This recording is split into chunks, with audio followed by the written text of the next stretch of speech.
Hola, ¿cómo están?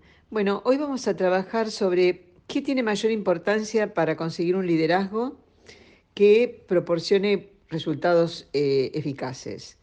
¿Será el coeficiente intelectual de la persona o será la inteligencia emocional?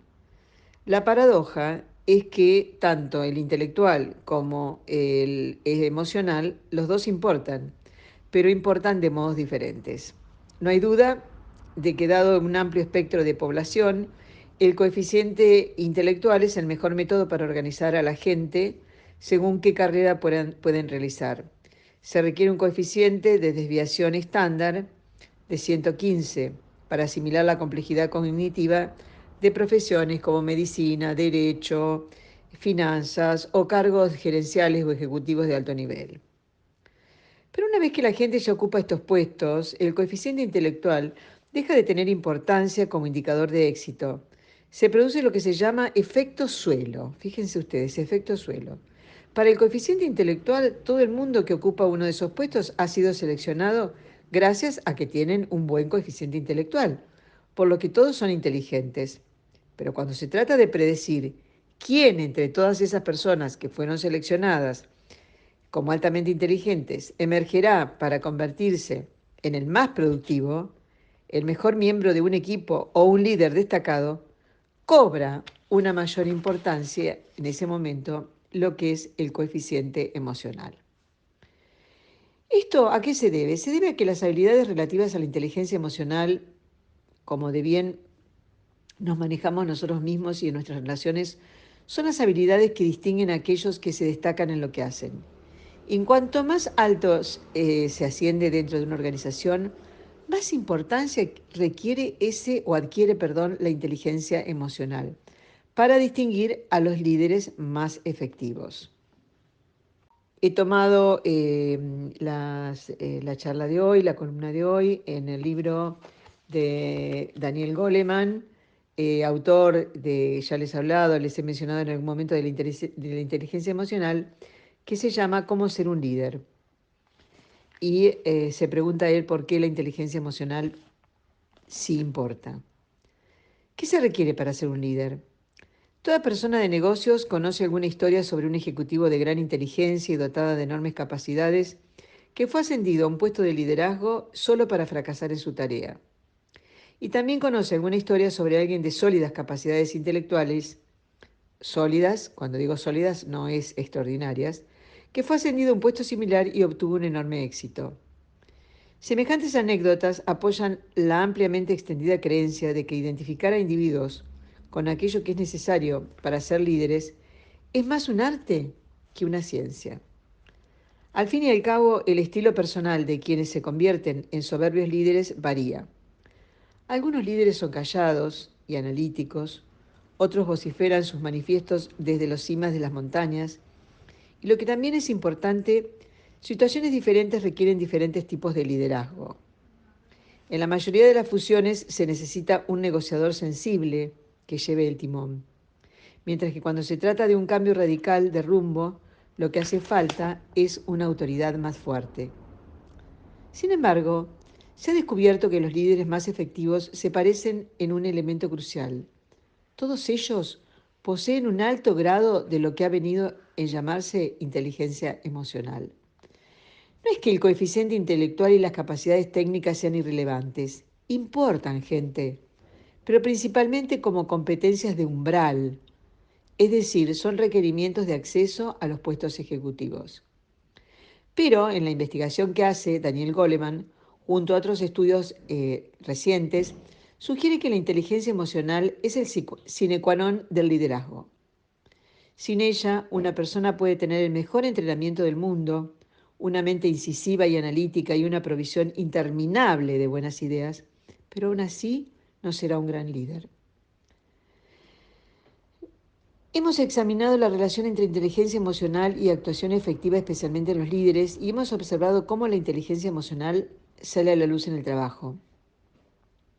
¿Cómo puedes saber si alguien posee inteligencia emocional, por ejemplo, y cómo puedes reconocerla en ti mismo?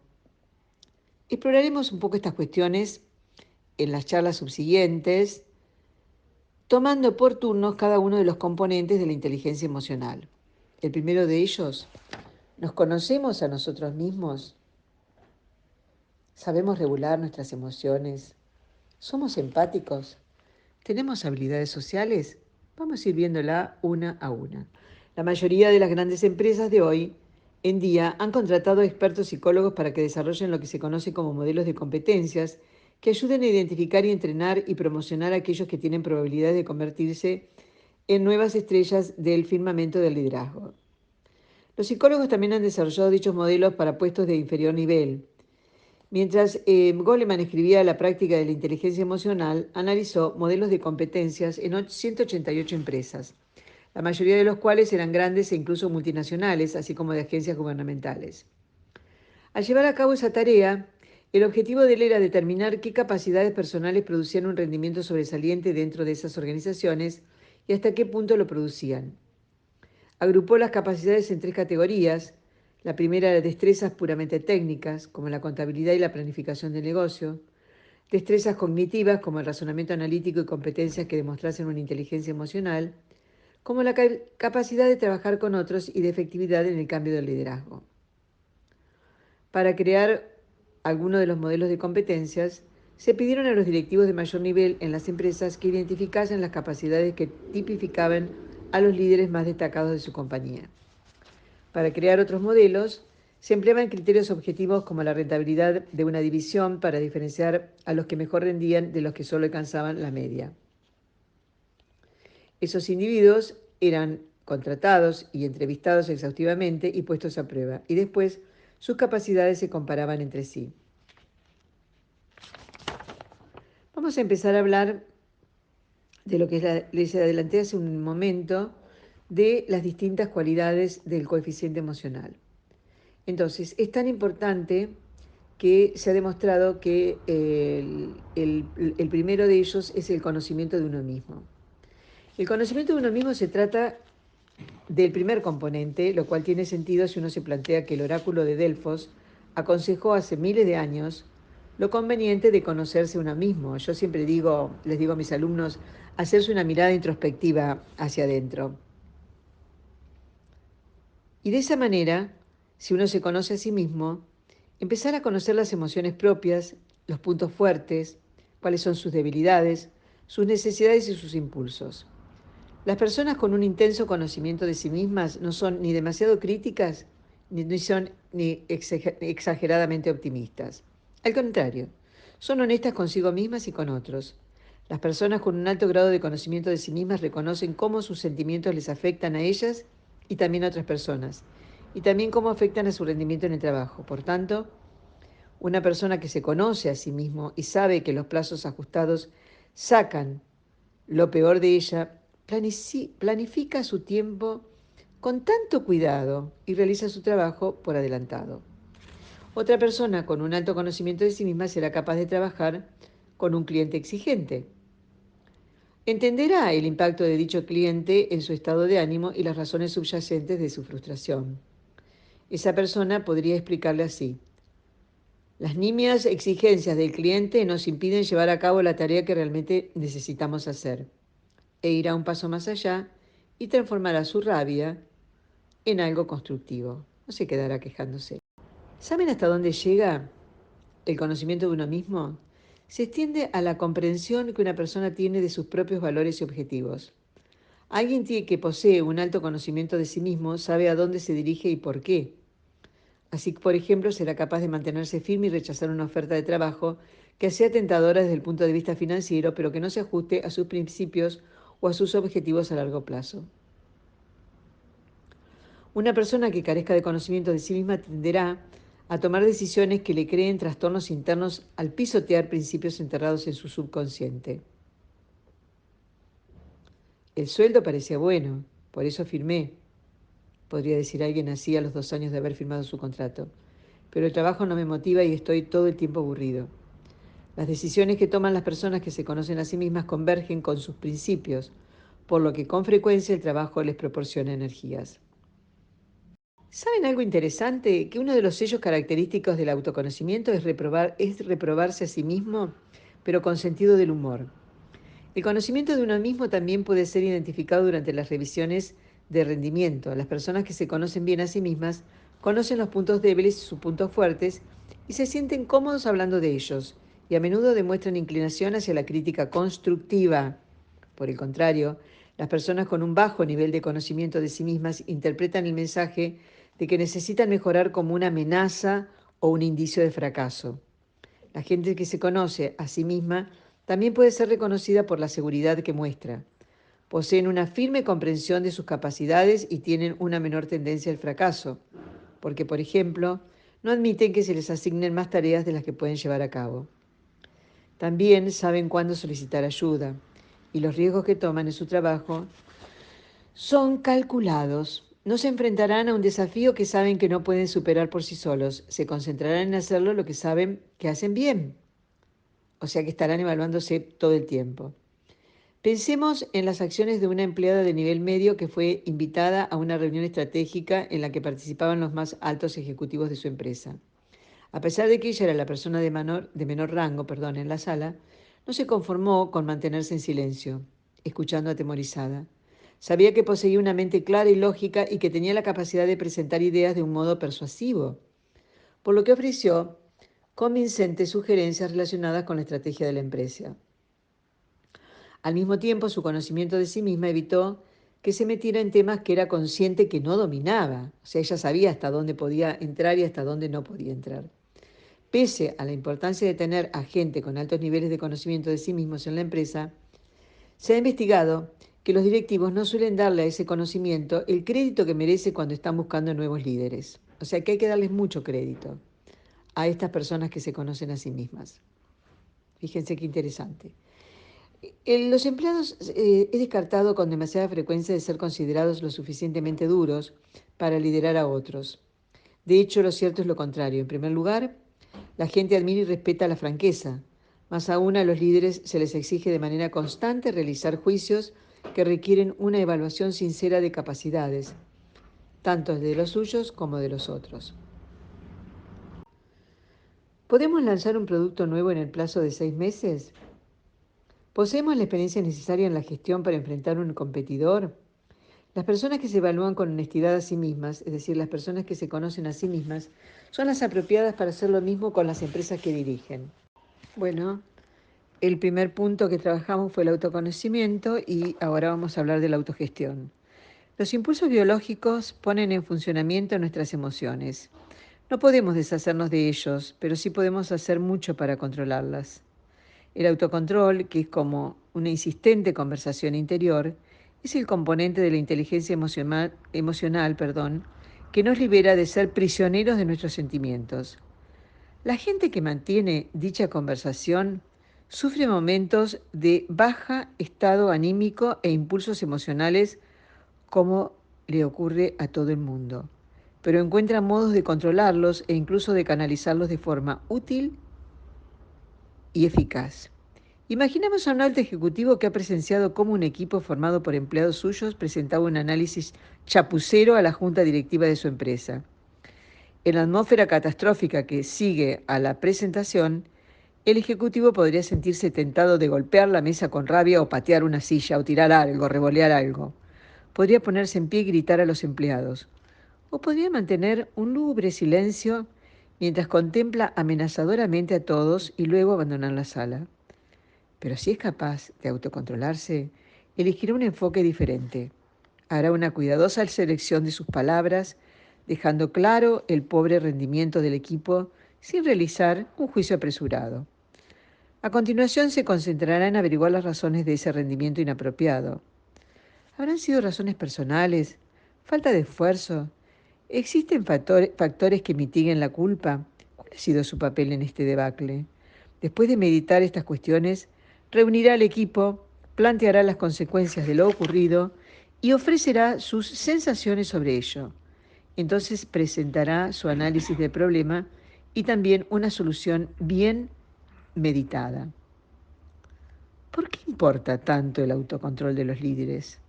Para empezar, la gente que controla sus sentimientos y sus impulsos, es decir, la gente que es razonable, es capaz de crear un ambiente de confianza y de justicia. En un ambiente así, las políticas y las luchas internas se reducen de manera considerable y la productividad es más elevada. La gente con talento se une formando piña con la empresa y no siente la tentación de marcharse. El autocontrol tiene un efecto que se contagia desde los puestos superiores a los inferiores. Nadie quiere ser tomado por una persona exaltada cuando el jefe es famoso por su tono calmado. Si en los puestos más elevados de la empresa hay menos malos modos, se reducirán también esos malos modos en los diferentes niveles de la organización. En segundo lugar, el autocontrol es importante por razones competitivas. Todo el mundo sabe que en el mundo de los negocios de hoy en día abunda la ambigüedad y el cambio. Las empresas se fusionan y se separan con frecuencia. La tecnología transforma el trabajo a un ritmo abrumador. Las personas que han conseguido un control sobre sus emociones son capaces de avanzar al ritmo de esos cambios. Cuando se anuncia un nuevo programa para la empresa, esas personas no sufren de pánico. Se resisten al cambio, por supuesto, como todos los cambios. Pero al contrario, estas personas están preparadas y son capaces de poner en suspenso su tentación de realizar juicios. Buscan información y atienden a los directivos mientras estos explican las novedades. A medida que la iniciativa va avanzando, estas personas son capaces de avanzar con ella. En ocasiones incluso son los que marcan el camino a seguir. Pensemos en el caso de una ejecutiva de una gran empresa de manufacturación. Al igual que sus compañeros, ella llevaba 5 años utilizando cierto programa de software. A través de dicho programa recogía datos y generaba sus propios informes. Y ese programa modelaba su opinión acerca de la estrategia de la empresa. Un día, los directivos anunciaron que se iba a proceder a la instalación de un nuevo programa de software que cambiaría radicalmente la forma en la que se iba a obtener y evaluar la información dentro de la compañía. Mientras que muchos de los empleados de la empresa protestaron agriamente por lo perjudicial que sería el cambio, esta ejecutiva reflexionó sobre las razones para instalar el nuevo programa y se convenció de su potencial para mejorar el rendimiento. Atendió su entusiasmo a las sesiones de entrenamiento, mientras que algunos de sus compañeros se negaban a hacerlo, y más tarde fue ascendida y puesta al mando de varias divisiones, en parte por su uso efectivo de la tecnología. Quiero hacer hincapié e insistir aún más en la importancia del autocontrol de un líder y hacer ver que aumenta la integridad, algo que no es solo una virtud personal, sino que también sirve para la fuerza organizativa. Muchos de los problemas que se producen en las empresas son causados por comportamientos impulsivos. Comportamientos que generan a la larga conflictos y que de esta forma, teniendo un autocontrol, se pueden prevenir. Raramente la gente planea exagerar los beneficios, engordar las cuentas de gastos, meter la mano en la caja o abusar de una posición de autoridad con fines egoístas. En cambio, si se presenta la oportunidad, la gente con un bajo control de sus impulsos la aprovechará. Por el contrario, fijémonos en el comportamiento de un alto ejecutivo de una empresa de alimentación. Esta persona era escrupulosamente honesta en sus negocios con los distribuidores locales. Su rutina consistía en mostrar con todo detalle su estructura de costes, proporcionando a los distribuidores una imagen realista de la estrategia de los precios de la empresa. Este enfoque conllevaba que el ejecutivo en cuestión no pudiera siempre realizar grandes ofertas. Ahora bien, en cierta ocasión, sintió la necesidad de aumentar los beneficios mediante la retención de información acerca de los costes de la empresa. Sin embargo, controló ese impulso, pues comprendió que tenía más sentido a largo plazo contrarrestarlo. Su autocontrol emocional le dio grandes resultados al fortalecer las relaciones con los distribuidores, lo que benefició a la empresa en mayor medida de lo que lo hubiera hecho cualquier beneficio económico a corto plazo. Bueno, seguiremos con el tercero que les mencioné, el tercer requisito para los líderes que deben de tener su coeficiente emocional desarrollado es la empatía. De todas las dimensiones de la inteligencia emocional, la empatía es la que resulta reconocible con mayor facilidad. Todos hemos sentido la empatía de un amigo o de un profesor sensible. A todos nos ha impactado su ausencia en un entrenador o un jefe insensible. Pero cuando se trata de negocios, rara vez oímos de alguien que sea alabado, mucho menos recompensado por su empatía.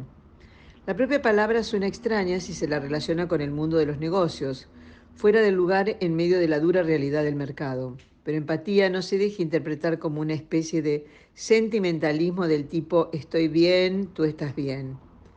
Para un líder no significa adoptar las emociones de los demás como si fueran propias e intentar satisfacer a todo el mundo.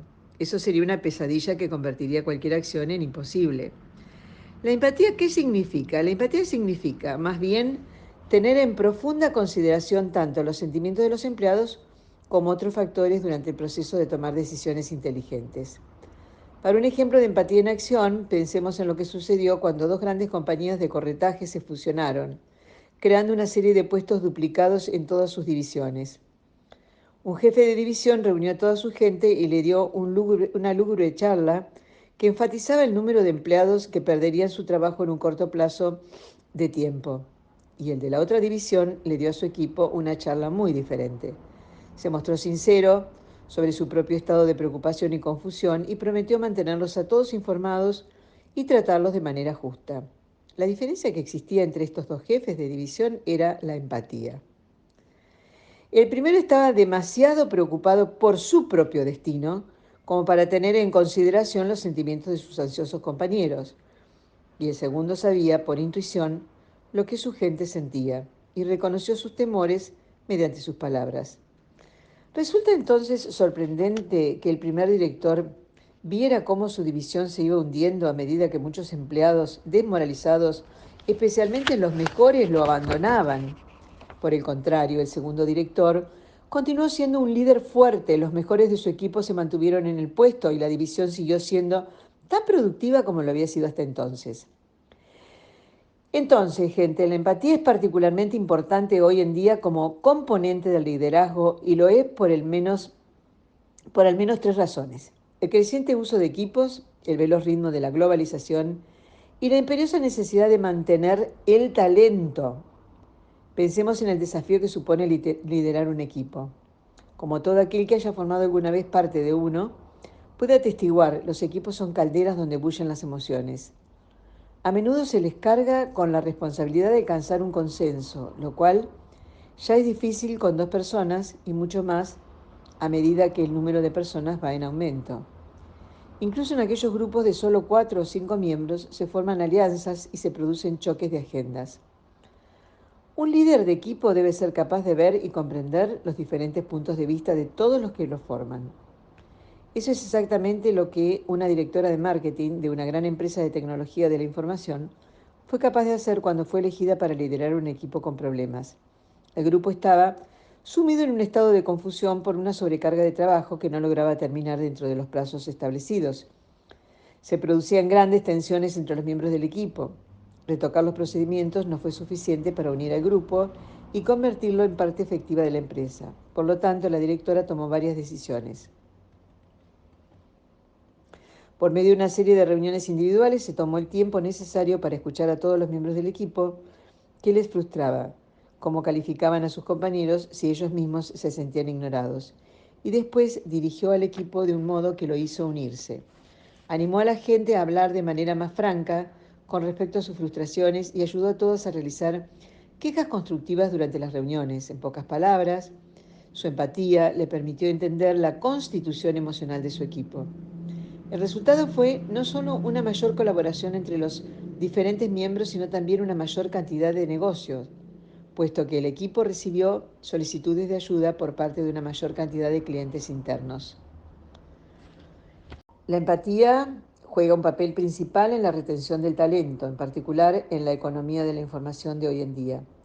Los líderes siempre han necesitado empatía para desarrollar y retener a los buenos empleados, pero en la actualidad la necesidad de hacerlo es aún mayor. Cuando los buenos empleados dejan la empresa, se llevan consigo sus conocimientos. Ahí es cuando entra en juego la importancia de ser un buen entrenador y de un buen mentor. Ya se ha repetido en multitud de ocasiones que el ser un buen entrenador y un buen mentor da como resultado no solo un mejor rendimiento, sino también una mayor satisfacción con el trabajo y una menor necesidad de renovar el personal. Por último, hablaremos de la habilidad social que deben de tener los líderes, que debe ser la capacidad de una persona para manejar sus relaciones con los demás. Como componente de la inteligencia emocional, la habilidad social no es algo tan simple como parece. No es solo una cuestión de que el líder sea amable aunque las personas con altos niveles de habilidad social rara vez se comportan de manera mezquina. La habilidad social consiste más bien en la simpatía con un propósito, movilizar a la gente en la dirección que desea, tanto si es el acuerdo sobre una nueva estrategia de marketing como el entusiasmo por un producto nuevo. La gente que es hábil socialmente tiende a tener un amplio círculo de relaciones y posee la habilidad de crear un punto de unión con gente de toda clase, es decir, la habilidad de construir relaciones. Esto no significa que se pasen el tiempo socializando, significa que trabajan de acuerdo a la idea de que nada que sea importante se puede hacer solo. Este tipo de gente tiene toda una red de contactos preparada para cuando llega el momento de ponerse en acción. La habilidad social es la culminación de las otras dimensiones de la inteligencia emocional. La gente tiende a ser muy efectiva en el manejo de las relaciones cuando puede comprender y controlar sus propias emociones y puede empatizar con los sentimientos de los demás. Incluso la motivación contribuye a la habilidad social. Recuerda que la gente movida por el anhelo interno de conseguir algo tiende a ser optimista, incluso cuando se enfrenta a un revés o a un fracaso. Cuando la gente es optimista, su resplandor se traduce en sus gestos, en sus conversaciones y en otros encuentros sociales. Son gente popular y tienen razón para ello, puesto que es el resultado de las otras dimensiones de la inteligencia emocional. La habilidad social resulta reconocible en el puesto de trabajo de muchas maneras que ahora no sonarán familiares. Son duchas en la dirección de equipos. Esta es una empatía en el trabajo. Del mismo modo, son expertos en la persuasión. Teniendo en cuenta estas habilidades, una persona persuasiva sabe cuándo realizar una petición emocional y cuándo apelar a la razón dará mejores resultados. Pero en ocasiones la habilidad social se muestra de maneras en las que el resto de los componentes de la inteligencia emocional no lo hacen. De hecho, las personas dotadas de habilidad social pueden dar la impresión de no estar trabajando mientras están en el puesto de trabajo. Parecen estar envueltos en una charla que no tiene nada que ver, o conversando con compañeros en los pasillos o bromeando con gente que ni siquiera tiene conexión con su verdadero trabajo. Sin embargo, las personas dotadas de la habilidad social piensan que no tiene sentido limitar de forma arbitraria el alcance de sus relaciones. Crean lazos amplios porque saben que en estos tiempos tan cambiantes pueden llegar a necesitar algún día la ayuda de gente de la que acaban de conocer hoy mismo.